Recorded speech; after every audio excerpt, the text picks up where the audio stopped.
Hello. Good morning, good afternoon, and good evening. Welcome sa ating channel. At bago tayo magpatuloy, paghihingi ng isang like and subscribe para lagi tayong updated sa mga bagong upload natin. Okay, so our topic is about multiplication and division of rational numbers. Okay, so when we multiply rational numbers in fraction, ang rule natin dito ay i-multiply natin yung numerators and multiply the denominators, and of course we have to simplify if needed.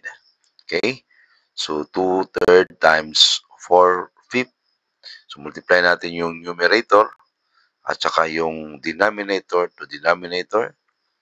Okay, so 2 times 4 is 8, then 3 times 5 is 15. So kung hindi na siya ma-simplify, so wag na nating pilitin yan. So that is the final answer. Okay, number 2.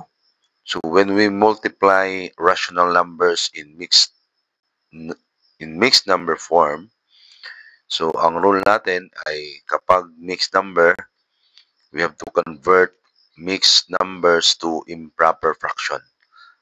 Then of course, simplify natin ang numerator and denominator and simplify if needed. Okay, so 2 and 1/2, so ang i-convert natin yan into improper fractions. So, magiging 2 times 2 plus 1 is 5/2. Times, huwag kalimutan yung times. Okay? So, 2 times 2 plus 1, so that is 5/2. Then times, 4 times 3 is 12 plus 3 is 15. Okay? Then, dyan na tayo mag-multiply sa numerator to numerator. So, magiging 75/8. Okay, yung 75/8 ay pwede pa nating ma-reduce yan or convert natin into mixed number. So, 7/8 or 9 and 3/8.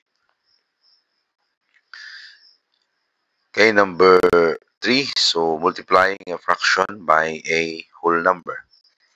So, kapag mag-multiply naman tayo ng whole number to fraction, so we have to convert the whole number into a fraction.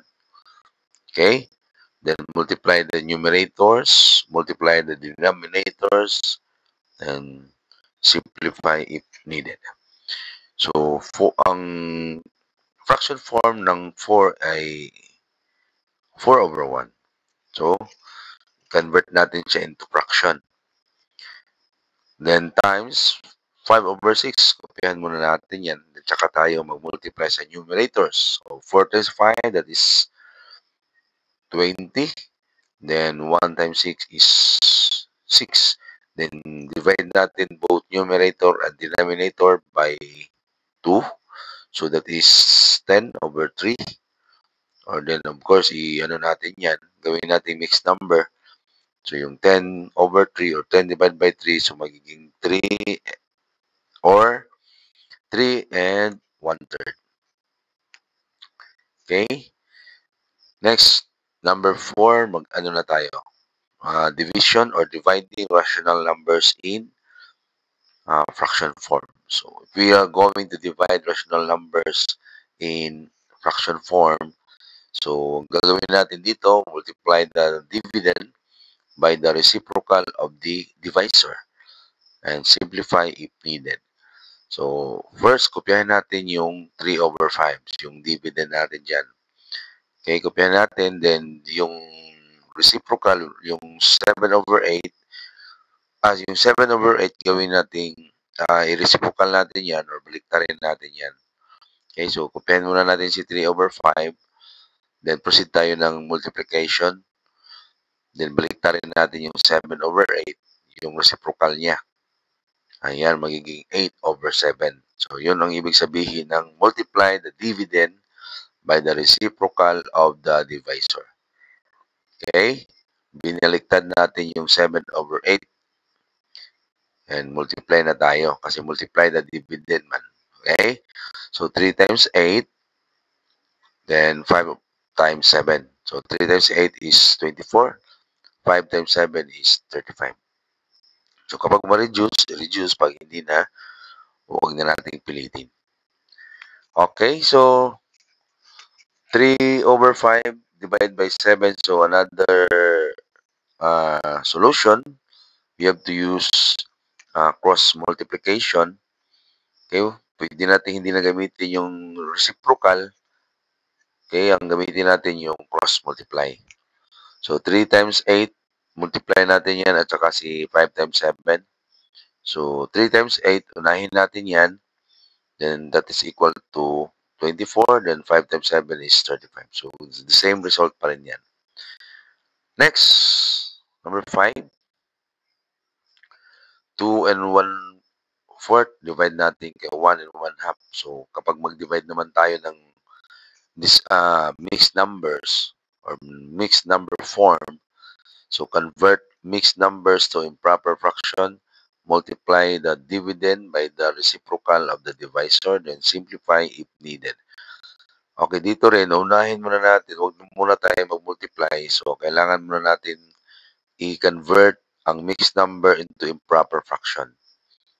Okay, so 4 times 2, 8 plus 1, that is 9 over 4. Then divide, mag-divide pa tayo, hindi pa tayo mag-multiply, mag-convert muna tayo sa improper fraction. So 1 and 1/2, that is 3 over 2. 2 times 1 plus 1, that is 3, then over 2. Then, tsaka natin i-apply yung rule niya na i-multiply natin yung dividend sa reciprocal ng divisor. So, kopyahin natin yung 9 over 4, then times reciprocal ng 3 over 2, that is 2/3. So, 9, hindi naman ko sibog. Ika muna, ni hang. Okay? So, yan ang pag-convert sa improper fraction. So, 9 over 4 times 2 over 3. Then, multiply na natin yung numerators. 9 times 2 is 18. Then, 4 times 3 is 12. Or 18 over 12. Or, pwede pa natin i-reduce ito. Okay? Gamit din tayo ng cross multiplication. Ganun ang result.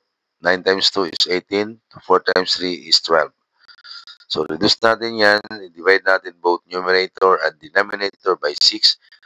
So, 18 divided by 6 is 3. Then, 12 divided by 6 is 2.